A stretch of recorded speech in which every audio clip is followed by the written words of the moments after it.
ñoom tamit également est-ce que tamit jàppoo ni seen tur boobee mafia bi déjà man tur boobu dafa ma mës a déranger parce que boo nee mafia am nga place su mafia ba mooy fële ca kaso ba est-ce que tamit loolu attiré wul attention déjà ñi nga xamante ni ñoom ñooy force de défense et de sécurité yi ngir ñu gën a mën a creuser ci li nga xamante ni moo leen tax a jóg ba ñu leen di tuumal yenn yi ñu arrêté woon ko seen membre yi daal di def ci ab communiqué xam le ni depuis bi mu jotee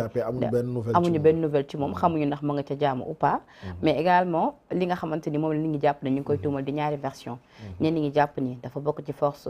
spécial yi ñeneen ñi jàpp ni nag coowal l'observateur boobu ñu doon gis ci internet bi moom moo nekk derrière tout ça ñaari vidéo nag ba tey kenn xamu ci ban la ci waaw mais tey jii lu waral tey jii coow li yegg si fii selon toi. xam nga boo xoolee dafa mel ni benn acharnement bu am envers ñi yenn jeunes yi bañ na ñoom féetewuñu camp pouvoir fësal ko ci réseaux sociaux yi am ci engagement tam du Ousmane Diagne rek mun nga lim Ousmane Diagne du bii paa rek la ko yoon teg loxo pour déglu ko wala am luñ koy tuumal loolu ba tey dafay feeñaayu kumba am nday kumba amul nday déjà ni leen arrêté ça reste à désirer mooy waa ji nee neen guddi lañ ñëw këram am na heure bu ñu wax ni ci la yoon di convoqué nit am na heure bu ñu wax ni sax waruñ ci jëli nit donc yooyu yëpp su fekkee yow da nga ko bafoué su fekkee waxuma ne loolu moo am su fekkee da nga ko bafoué ki ngay jëflanteel dafay jafe xelam mën a dal ci yow parce que yow déjà ni nga may tegee loxo bu jaarul yoon rek man gëm naa ni la ca topp yëpp du jaar yoon loolu benn la beneen bi acharnement bi am ci jeunes yooyu jeunes yi nga xam ni dañu wane ni faruñ ci camp pouvoir pourtant am na jeunes yu far ci camp pouvoir bi nekk ci réseaux sociaux yi di saaga nit ñi. mais lu tax yow tamit nga war ko tuddee acharnement. non acharnement la parce que luñ def ñu jàpp leen seeni yeneen nawlay yu bokk ci beneen camp bi buñ ko defee duñ leen jàpp chaque jour boo tijjee sa Facebook gis jeune bu far par exemple le camp du pouvoir jàpp benn leader opposition bi tudd baayam wa tudd yaayam wax ko lu doy waar duñ ko jàpp bu ko benn jeune bu bokk ci mafia kaaj-kaaj wala keneen wax benn directeuru nguur gi wala benn ministre du fanaan këram. mais tamit li ma la laaj sànq tamit loolu. xaaral ca laa ñëw dama ni ñoom loolu tamit ku seen maam mafia ne ak ku maamul ndey wax mafia bu ñu tuddee seen bopp. mafia kaaj-kaaj war nañ tuddee seen bopp mafia. mais parce que loolu turu tamit mafia dara newu attention ci nit yi. xam nga buñ noon mafia tueur wala mafia leneen mais mafia kàcc-kàcc mafia internet kàcc-kàcc moo kàcc-kàcc fu mu jógee président moo leen inspiré moo toog discours am boobu nekk sa machine di tapé di kàcc-kàcc yi xale yi na ko ñun lu la naqari neex nañu dañuy créer mafia kàcc-kàcc luñ ci teg la magie du clic fera face au pouvoir du fric. mais pourquoi mafia gi. mais lu man mafia googu noonu mafia googu. non maanaam pour mafia bi boo ko jëlee ci sens figuré moo lay sonal mais mafia mooy benn groupe bu daje léegi nag groupe bi ñu dajee lan la ñuy def bu doon dañu daje di rey su boobaa danañ leen joxoñ mais est-ce que jàppoon mais dajewuñ di rey te xaara mafia bi ñoom côté négatif lañ bëgg joxoñ social bi mafia kaaj-kaaj def ci dëkk bi duñ ko tudd mukk te def na fi social yu extraordinaire yoo xam ne ay groupe ba ngi fi depuis non social bi moom bu ñu fësal mooy bi nga xamante ni defoon nañ ko pour capitaine Touré pas sax ak ay bi nga ñoom xamante ni capitaine def Touré nañ ko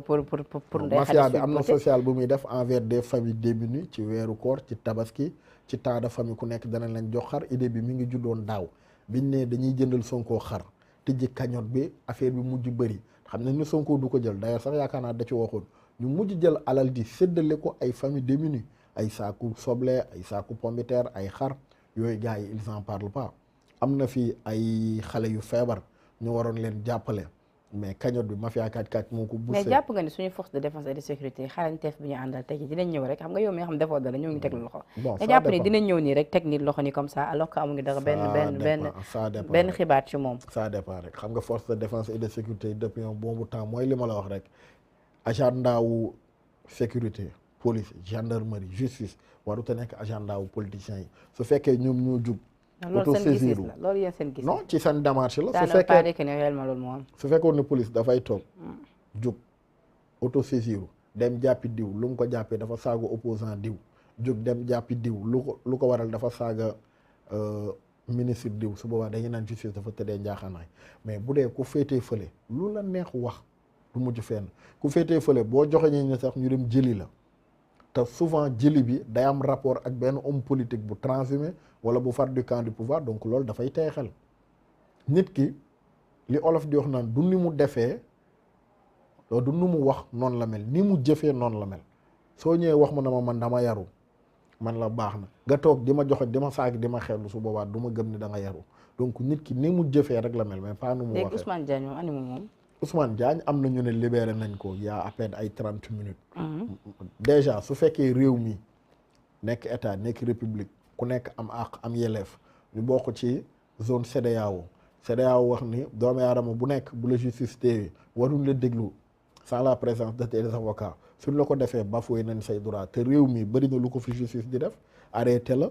di la interroger sans say avocat ne ci déjà yow bi ñu la arrêté détention amul benn réew bu jaar yoon boo xam ne danañ la jàpp te say mbokk say avocat du ñu xam en tout cas même cas boobu noonu avocat wu Mamadou Seck bi nga xamante ni bokk na ci mu la ñu wax ni dafa bokk ci force spéciale bi avocat mu ngi koy ñaawlu parce que nee na même minute yi nga xamante ni moom lañ ko takka doon dafa dem ba commencé woon yàq li nga xamante ni moo day la xam voilà te loolee dafa bokk li nga xamante ni dafay bokk fooy ak yelleefu doomu nit ki dafa am àq même le terroriste mais moom également arrestation bi d'une part xaw na prouver que ni suñu force de défense et de sécurité yi am nañ xarañ def ba ca wax parce que bu ñu expliqué moom Mamadou Seck bu ñu expliqué niñ ko traqué ak it fañ ko fekk ak mesure yi ñu ca teg yëpp fa mel ni jamono juñ toll ni moom suñu nga xamante ni ñoo ŋànk suñu kaaraange lu ñu bëgg lijjanti dinañ ko lijjanti non ñoom seen xarañte kenn mësu ko discuter du tey dañ daan wax ni Sénégal police bokk na ci police yi gën a xarañ ci àddina bi boobu technologie sax ñëwagul mais nan lañ koy jëfandikoo moo laissé à désirer période bi mais seen xarañte loolu kenn waxatu ko mais kaaw Mamadou Seck bugguma ci wax parce que enquête en cours la mais bëri na ay zone d'ombre comme lan bëri na lan nga jàppee ay zone d'ombre man mënuma comprendre li ñu wax ni nit ki dafa rëcc pavillon spécial déjà rëcc fa rek ça pose problème rëcc fa ak téléphone am mooy nit ki c'est-à-dire dafa bëri zone d'ombre moo tax ñu fas yéene ci ubbi ab audition ngir audition moo tax maa ngi déglu daal xool ñi nga xam ñoo nekk sûreté urbaine parce que nee nañu sax ñi ngi soupçonné que ni dafa jot a lëkkaloo ak ñi nga xamante ni ñoo di brigade pénitentiaire parce que comme li nga wax nii rek le fait que mu dem ak téléphone ak yooyu yëpp kon am na ñi nga xamante ñi ngi wax ni nit ki buñ la jàppee dañ lay menotté foofu xam nga xawma condition yi fa nekk mais li ma jot mooy c'est gardé nit ki maa melul ni sa néeg wala lii d'hôpital bi nga xam ni bokkut ak pavillon spécial da nga fa ñëw tëdd saa yoo bëggee jug génn fu ñuy garder boo fay génn am na ñu la war a xool am na ñu la war a saytu bëri na zone d'ombre daal yu tey sama xel ci cas boobu moo tax dama ciy dem ak réserve xool fu enquête bi di mujjee. am na solo. Donc je rappelle toujours que vous suivez votre émission 13 minutes de vérité tey nag ñuy recevoir le chroniqueur Cheikh Ousmane Touré Cheikh Ousmane. ñu fas yéene nag dugg suñu ñaareelu pàcc waxtaan. mu ñeel wàllu politique bi législative 2022. fi mu njëkk nag ñu dooree ko mooy transhumance yi gis nañu ni vraiment mbir yi tàmbali waat na takkarnaase waat na. ki nga xamante ni moom moo di Aminata Lô Dieng. nekkoon fi ancienne ministre moom it rallié na. ki nga xamante ni moom moo di Serigne Mansour Sy Djamil. moom it rallié na Benno Bokk Yaakaar. coalition buntu bi également bëri na trop ay départ. loolu yëpp tey jii lan lañ ci war a mën a jàngat. kenn li Ousmane Sonko wax dëgg la opposant yi Macky Sall la ñuy liggéeyal d'une part. non wax Ousmane Sonko ko dinañ ci ñëw. loolu xam nga pour le point la nga xam ne dama fay teg sama baaraam. xam nga mooy li ma la wax nit ki di ni mu waxee noonu la mel ni mu jëfee noonu la mel ñu ci bëri seen départ bettul kenn la cas de Aminata Lô Dieng bettul kenn Aminata Lô Dieng ñëpp xam nañ ni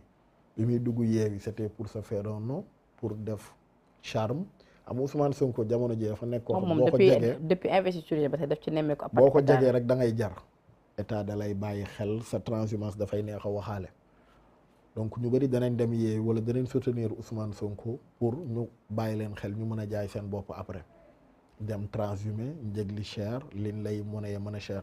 diggante bi ñuy investir liste yi ak léegi lan moo fi soppeeku ci doxalinu Macky Sall ba nga bokkoon ci Yewwi opposition bi fa gën a radical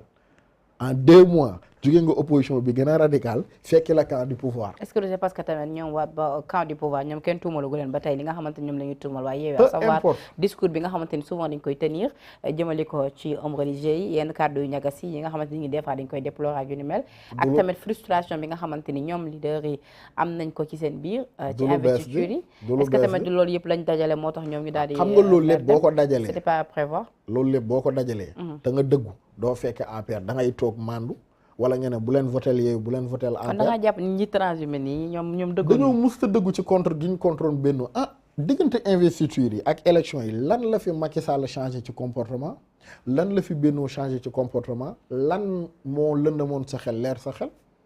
xam nga mun naa comprendre nga ne bokkuma Yewwi jàppalewu ma Yewwi toog mandu waaye jàppalewu ma Yewwi maa ngi Benno yow yaa même pas 2 mois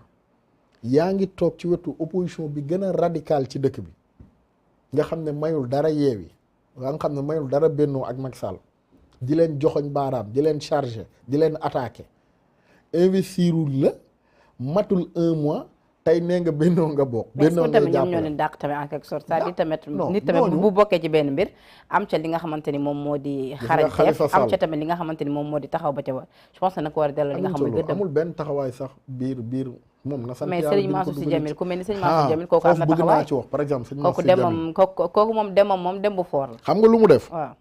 dafa dóor boppam bal nu mu dóoree boppam bal il s'est suicidé en politique Serigne Mansour Sy Djamil poids bi moom capacité intellectuelle bi moom odorat bi mu doon dégager ci discours nga xam ni bi ñëpp partagé woon mooy assemblée keroog bi muy wax ci les proches du président naan ñu ko wër kenn xamul ñooy ñan kenn xamul fu ñu jóge kenn xamul fu ñu bokk bu ñu waxee nga xeeb leen bu ñu jëfee nga xeeb leen mu ne moo tax bu mu bett nit ñi su président di defee nee nañu mais kooku la wax ne nañ ko votel yow yaa waxoon discours boobu matul 3 mois lan moo changé entre temps rien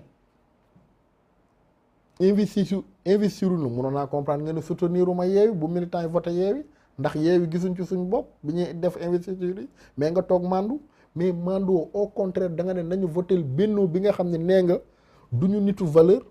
kenn xamul fuñ jóge kenn xamul ñooy ñan suñu waxee ñu xeeb leen buñ jëfee ñu xeeb leen dans un Sénégal normal chef de village sax waruñ ko foon nekk yow ñooñu nga wax pour ñu votel leen sono si loolu jar na bàyyi xel di. non mais loolu li mu def c'est un suicide politique. te le temps est meilleur juge dana àtte man mënoon naa comprendre sëñ Mansour na voté leen aar ñu ne gisul boppam ci Yewwi mais discours aar dal na xelam voté leen les républicains voté leen keneen wala abstenez-vous bu leen sonn ci campagne Yewwi ndax ñun gisuñ suñu bopp ci Yewwi mais voté leen Benno bi mu wax ni dans un pays normal. normé et calibré chef de village sax duñ ko fa nekk mais loolu ça pose problème li ma la wax nii erreur la man nag bettu ma doxalinam man bettu ma xam nga lu tax bettu ma centenaire u Mawlaay Cheikh Seydi Hadj Malick dama gis mu am benn doxalin vis-à-vis ak président boo xam ni li ñuy wax naan tawi daaw bi fii la ñu fekk man doxalinam après jëm ci Macky Sall bettu ma très sincèrement li mu def nii man bettu ma mais quand même ñoom waa bés du ñàkk ci njiit di Serigne Mansour Sy Djamil lu ñu xam le ci seen communiqué bi nga xamante ni xaatim nañ ko ngir mun a gën a éclairer nit yi ci lu waral ñu daal di dem rejoindre ñi nga xamante ñoom ñooy waa Benno Bokk Yaakaar ci législative yi bokk na ci tamit ni ñoom jàpp nañu ni gudduñ toll ni Benno Bokk Yaakaar kese moom mun a daan ñi nga xamante ñoom ñooy Yewwi Askan Wi loolu rek est-ce que doyul comme motif déedéet loolu doyul motif ndax ñoom ñoo wax ni Benno ñi fa ne matuñ chef de village yow nga bëgg leen dénk réew mi. waaw mais wax waxit fii lañ ko. mais soxna si kon moo tax ma la dafa dóor boppam bal. Sonko moo fi njëkk def boo waxee Sonko non si bien sûr parce que yow askan moo fi njëkk def boo waxee moom mi nga xam ne moom moo waxoon du mu ànd ak système bi te léegi mu ànd ak système bi taxawal sur le cas sëñ Mansour Sy Djamil très sincèrement man daf ma ñor parce que ku nit ñi am yaakaar politique la comme ku ko defloo décision bi ak lu mu mer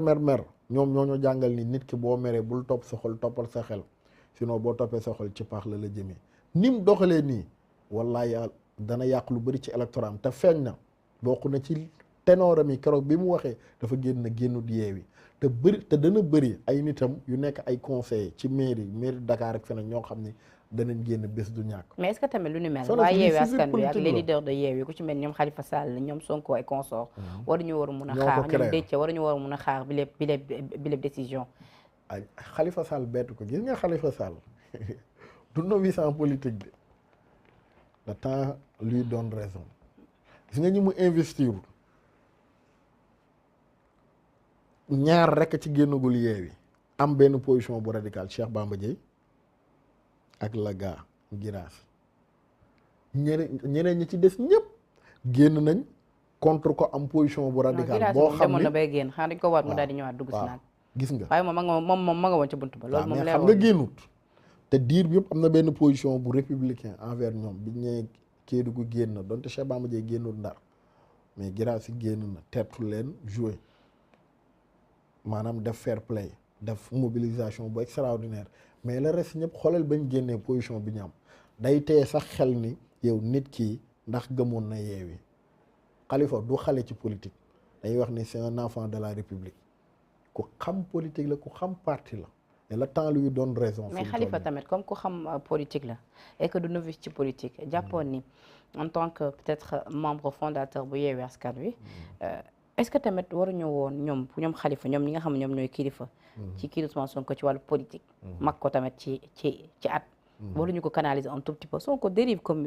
en terme de communication yi muy def temps yow Cheikh Ousmane Touré yow noo ko tuddee. da ko réussir di wax lu ko saf ci réew mi. di wax lu ko saf ci ay caravanam. pas plus tard que fan yii ñu génn rek kàddu yi nga xamante ni yëkkati na ko jëmale ko ci opposition bi. ni opposition bi à part Yewwi. ñoom ñëpp waaw à part Yewwi Wallu ñoom ñëpp Macky Sall lañ faral loolee dafa nekk ay mots yu fort yu nga xamante ni Macky Sall la ñuy jàppale ñoom dafa nekk ay kàddu yu fort yu nga xamante ni opposition bi yëpp ñoom ñëpp ñu ngi koy ñaawlu depuis lors gis nañ riposte bi nga xamante ni waa Aar Sénégal def nañ ko ci gis nañ tamit également kàddu yi nga xamante ni Mamadou Lamine Massaly moom tamit ñaawlu na ko moom bokk tamit ci coalition bi di bokk gis-gis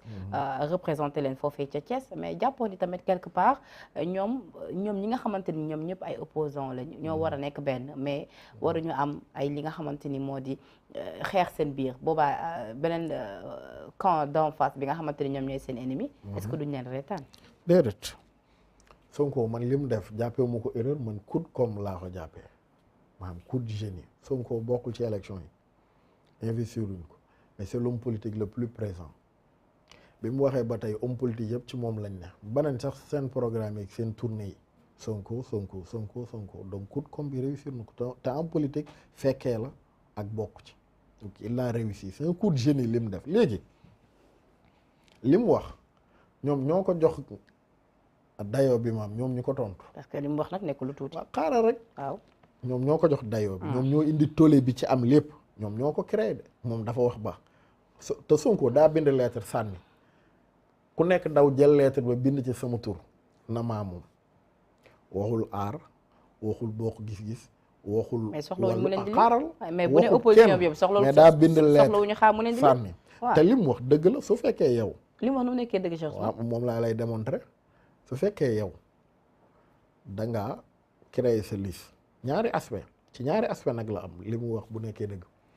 yow da nga créer sa liste man ma amoon chance xam nga raw gàddu la su bennoo amee par exemple 45 man ma am 45 yow nga nekk opposant am 2 par exemple quoi yow sa 2 yow boo bokkul woon amaana sa 2 ci man lay jóge parce que opposition bu la kenn nax ci électorat opposant yi ngay gis ci électorat wu opposition bi la ñuy tibb ku ci tibb ci électorat wu opposition bi rek fragiliser nga électorat wu Yewwi raw gàddu gi Macky Sall da kay am bennoo da kay am su boobaa su fekkee yow opposition dëgg moo la tax a jug def bloc gagner assemblée moo la tax a jug dislocation yu bëri yooyu amul du intérêt opposition bi da ngay gis ku créer liste amul chance su am benn député wala ñaari député xoolal par exemple tey fu mel ni Touba liste yëpp nu mu tudd coalition yëpp am nañ fa liste 8 yëpp kan lay affaiblir Yewwi ñoo ko gagné woon ñoom ak Wallu élection yi passé Yewwi jël paie Wallu jël deuxième yow nga ñëw créer ay liste tibb da ngay tibb ci seen électorat wàññi nga seen doole gën nga may chance Benno gagné. kon daal su ko defee mu ne xaama jax moo tax ñoom ñu focus ci lee man ma xaala sama bopp yoon moom mu dem yoonam ñoom ñu ne